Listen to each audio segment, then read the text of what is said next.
This is Contractor Sense with Ruth King. Welcome to Contractor Sense. Here you discover ideas, tactics, news, and information that matters to your contracting business and you. I'm your host, Ruth King. This episode is sponsored by Financially Fit Business. Go to www.financiallyfit.business to grow your business profitably, build wealth, and analyze your monthly financial statements in less than 10 minutes a month. Thank you for joining us. Here's how we will help your business and you today. We live in buildings. Our homes, our offices, our factories, our plants. Making sure we stay comfortable in them can sometimes be challenging. You know, plumbing issues, humidity issues, heat loss and heat gain issues. You know all the issues. What if you could really solve these issues for your customers? They'd be customers for life, and most will be less price sensitive. My guest today, Neil Freidberg, will help you with building science issues. He is the building science manager at LP Building Solutions, where he tests and researches the latest innovation in the building industry. Neil, welcome to Contractor Sense. Thank you for having me. My pleasure. You know, we don't necessarily think about building issues until we have problems. Yeah. So, one of the things that I like to do when working with people, whether it be my client or just even having a conversation, is discussing what the purpose of that building is, right? And then the next thing is also who owns it. Because I've learned that sometimes the people who are building don't always own it, or sometimes the people who are buying are going to just rent it out. So it's one of those conversations that if you're going to own it, if you're going to maintain it, it's better for your pocket to make sure that you put in the right products in the right locations to reduce those long-term expenses, energy, HVAC, and then reduce any comfort issues that you were talking about earlier. Yeah. I mean, before we bought the building that we are in, I was in the building that I probably paid for 20 times over because we were in there for about 25 years. And the owners refused to replace the air conditioning systems. And they were really, now I maintain them, obviously, because I would never ask anybody to do something I don't do.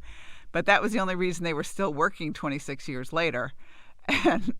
But we ended up putting a clause in our lease that says we're paying only X number of dollars for HVAC equipment because they wouldn't change them out. It was crazy. Yeah, that it is, right? And so for like the owners or the people who are building these buildings, if you're looking to better perform for your client, right? When you're working with like LP or me, anywhere between a sounding board to recommending solutions, right? We do a combination of WUFI modeling, verbal conversations to help solve the problems, because we have the plethora of projects. We have flooring solutions, we have wall solutions, moisture solutions, thermal bridging solutions, right? It all just depends on what you have or what you need and the type of building you have too. Yeah, absolutely. So you get to go play. I do, because I come from a construction family, and one of the things that I like doing is destructive testing. So I like taking the panels or the inventions where we're making and treating them like an installer would, accidentally dropping them, seeing how much we can reuse of them. So our products don't just get tested in our lab; they get tested in real life. Yeah, it's almost like throwing a log at a window that Pella does, and they've shown that. But you do the same thing for all the internal stuff and making sure that what you're recommending actually works. 100%, right? We look at long-term concerns for moisture absorption, right? We have an exposure site where we leave walls up that are never meant to be left up, just so we understand the effects of long-term exposure to moisture, whether you have a WRB, whether you don't have a WRB on it while constructing, right? So, we even do a lot of flooring testing where we check and see how long our floor will last, even beyond warranty, just so we have an understanding and we have a comfort, because we're providing a product to our customers that we want to last a long time, right? There's a lot of variables in that. I'm not saying our product will last forever, but nonetheless, we want to make sure that it's going to perform like we claim. Yeah, absolutely. So why would somebody come to you? Yeah, that's a great question. So a lot of it is typically when they're not comfortable or they have concerns around some of the wall's performances. So if someone says, hey, Neil, I'm building this wall in New York. I'm from California. What do I need to look for? What do I need to look out for? Do I need an internal vapor barrier? Do I need, am I good with just an external vapor barrier or weather barrier? right? And they can come to me and I can provide them the solutions from our library. And that way they can benefit both, either energy, either moisture, even if they have, I'm building this building and I'm looking at flooring and I want something that's a little bit more robust. We have a system for like legacy, or, if they're looking for something a little bit more affordable because they're building a lot, we have our TN350s, right? So it depends on what they're looking for, but we can typically aid them in that. We even have people who reach out to us to help them understand, UL rated firewalls with our flame block product. So depending on where you are and what you do, we tend to typically have a solution, especially when it comes to that moisture, right? So then I get to look at that wall, look at the assembly, look at how they're using that building, how they're designing that building, and make recommendations to make sure that they don't have potential mold issues, vapor issues, condensation issues, or dew point, along with making sure that they're comfortable with the products that they're going to be using. Because if I'm signing off something, I want to make sure it's the right solution for with the right products. Yeah, absolutely. And you're right. I mean, the building in New York is going to be very different than the building in South Texas or Minneapolis or San Diego. I mean, it's just different. Yeah. So, go ahead. And the type of construction too, right? So, some people do tilt-up walls, more residential than anything else, but some people do a stud first and then they wrap later, right? So it also affects on what I can recommend, because I always have to think about what that material is going to be going through. Yeah, absolutely. So let's assume they come to you and you give them a solution. Do you sign off on that solution and say go, or how does that part of it work? So we can actually provide them a non-binding, simple analysis, right? It's nothing concrete. These analysis, if you went to like a private company, can be worth anywhere between $10,000 to $50,000, depending on how intricate you can. Well, I can't get that detailed because I can't sit there and do these jobs for a while. But it was one of those things that we can come in, we can give you a high level analysis of moisture concerns, give you some pros and cons, even provide you some paths depending on budget, and then they make that decision, right? I can't design for them. They can use my analysis and my knowledge to help them design. Got it. So if somebody, right before we're going to take a break in a minute, before we take that break, if somebody wants to contact you, how do they do that? Yeah, sure. So there's a couple ways. My email is neil.freidberg@lpcorp.com.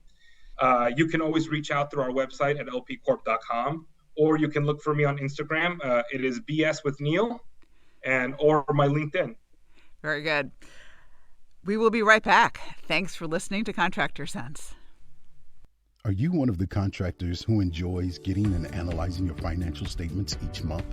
If not, it's probably because you haven't taken the time to discover what your profit and loss statement and balance sheet are telling you. And you probably are not making good business decisions based on timely, accurate financial statements. You know you have to do something about this, but where do you turn? Ruth King's Makes Your Financial Statements Fun and Sexy online course. These easy to understand 4 sessions explain financial statements in English rather than accounting babble. You'll discover what your financial statements mean and how to analyze them each month. Then you'll have the info you need to spot minor issues and take care of them before they become major crises and run you out of cash. Enroll today. Click on the link in the show notes or call us at 770-729-0258. We're back. Thanks for listening to Contractor Sense. I am speaking with Neil Freidberg, who is the Building Science Manager at LP Building Solutions. And Neil gets to go and he gets to play, but he also gets to do some really, really cool things to make sure that the buildings that you're designing and the building that your customers are living in are comfortable, and they're not going to cause you problems. So I have this burning question to ask you. How did you get into this? I mean, it's not like it's normal. So I will be honest. I keep telling people when they ask me how I got into building science is building science chooses you. You don't choose building science. And the reason I say that is because I got my bachelor's degree in architectural engineering. I kind of didn't know what I wanted to do. Owens Corning hired me but even before I graduated, but started after. And then, I mean, I got trained by some of the best building scientists out there, and I just become more of a mayhem, it seems like, because between my personal experience in construction and then the knowledge I have, I get to incorporate that and, really push for what is better for the homeowner or the building owner to make sure that they're not going to have issues in the future. Yeah. So it was just one of those things that I fell into. Well, you said your family's in construction too, correct? Yes. So yes. you had a background a little bit, so you knew the industry a little bit. Yeah, and honestly, it was more from like an installer's perspective, right? I may have run a couple crews in summers when I wasn't in school, or managed a simple project here and there. It was my brother's company, and basically I did the labor. I've installed bats, I've removed metal, sheet metal, I've welded it, I've done whatever was necessary to get the job done. But that experience really has changed the way that I look at products and when we're developing them, especially because I don't look at it as, oh, here's the product, here as it performed. I want to see how it's going to be handled. So that really brings another element to our testing and our product approval within LP. That way I know that once it leaves my hands, I'm confident in how it's going to perform, how it's going to install, and make sure that it's going to actually work. Cool. So what do you see coming in the next 5 or 10 years with respect to building science? Building science is relatively in its infancy, and I say that because, even though it's been around for a while, as we learn more, we change our opinions, right? We're looking at how to better implement unvented attic systems.